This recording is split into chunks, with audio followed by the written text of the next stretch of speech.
Right, said Fred, both of us together, one each end and steady as we go. Tried to shift it, couldn't even lift it. We was getting nowhere, and so we had a...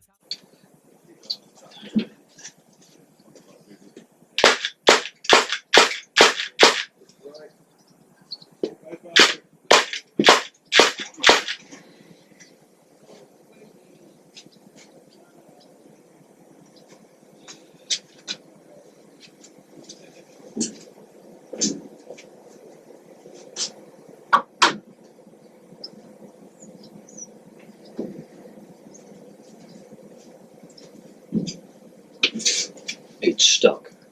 Bigger hammer needed.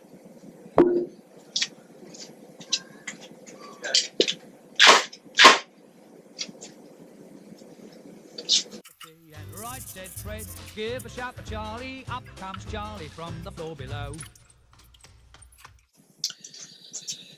This is what happens when you don't service your bike.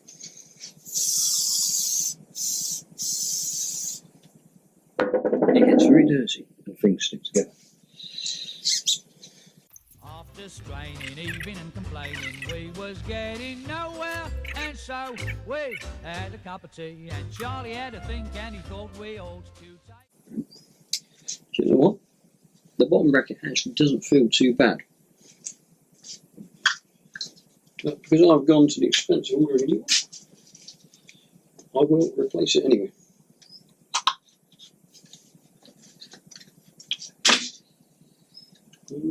All the handles and the things what held the candles, but it did no good. Well, I never thought it would. All right, said Fred, have to take the feet off to get them feet off. Wouldn't take a mo.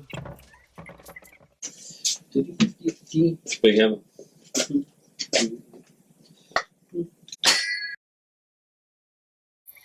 its feet off, even took the seat off. Should have got us somewhere, but no. So Fred said, let's have another cup of tea, and we said, righto. A light tap and it will pop straight out. You're right. All right, said Fred, have to take the door off, need more space to shift the counter. I didn't want you to see that. I had to get quite violent. The bottom bracket is out, and this is what happens if you don't change your bottom bracket regularly. It seizes in and comes out in many, many pieces. So, I didn't show you it there because I had to get medieval, hit it with a hammer. But the new bottom bracket is in. I use a sort of homemade pressy thing I've had for years. It didn't really help, but it's in. Well, draw a veil over that because you really don't want to know how I got that in there. But it's in. It's kind of smoother than the other one. And hopefully the nasty graunching noises should have gone. Now, I'm going to take this rear shock absorber. I'm going to take the rear shock off. I have a rebuild kit for it. In one of these bags, and while that's off, it will give me a chance to have a good look at the linkage at the back end and the bearings. Had bad twinges, taking off the hinges, and it got us nowhere, and so we had a cup of tea, and right, said Fred, have to take the wall down, that there wall is gonna have to go. Took the wall down, even with it all down, we was getting nowhere, and so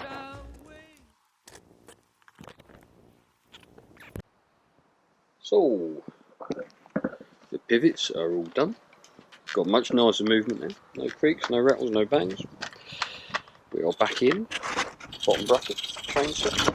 We're all in. Looking sweet as. Now, while I've got it all apart, I might change the brake pads as well.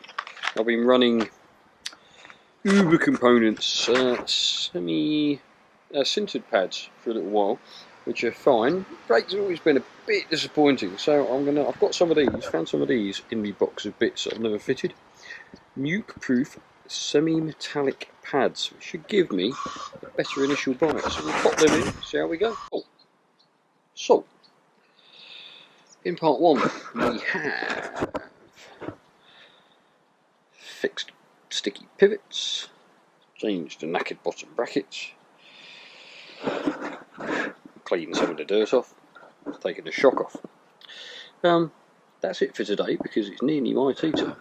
So in part 2 I shall be seeing, well, first of all I'm going to look up on the internet how to service this little beastie, and I may video myself doing that. On the other hand, if I look at this raw footage and think, oh my god, nobody's going to want to see this tripe, I won't bother.